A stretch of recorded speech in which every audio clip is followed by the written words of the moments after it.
Ici, nous sommes à la limite entre les plaines de l'Escaut et le pays des collines à Tournai.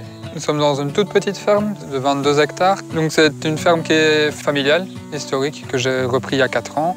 Nous élevons 70 chèvres laitières et nous produisons sur place toute leur alimentation. L'herbe, pâturée, le foin et les céréales qu'elles reçoivent à la salle de traite.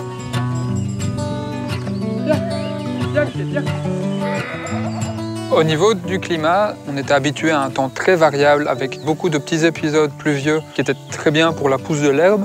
Ici, c'est plus le cas. On a des périodes beaucoup plus stables dans le temps.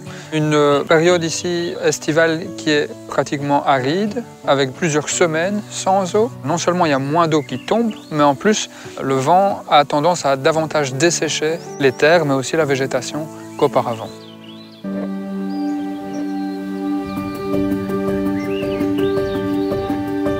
Nous avons remarqué qu'avec la sécheresse, les légumineuses et les plantes à enracinement plus profond se débrouillent beaucoup mieux et continuent à pousser et à produire un fourrage riche, même en période de sécheresse.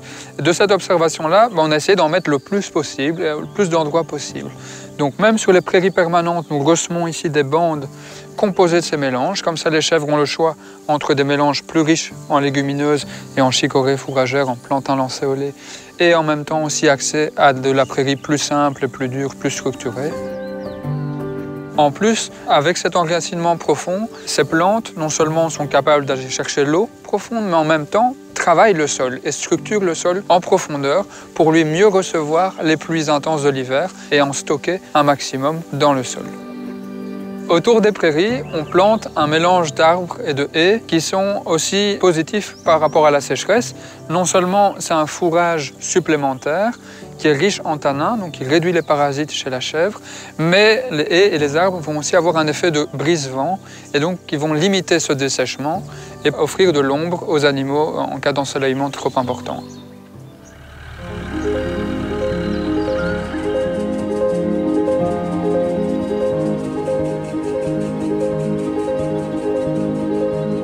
La matière organique des sols et la biodiversité des prairies sont les deux outils qui nous permettent de mieux s'en sortir face à la sécheresse par rapport au système conventionnel. Un climat plus sec peut être positif pour certaines choses. Maintenant, ça implique quand même de s'adapter. Il faut bouger les animaux régulièrement d'endroits. Ce sont des plantes qui ne supportent pas le piétinement répété. Semer des mélanges qui coûtent plus cher aussi.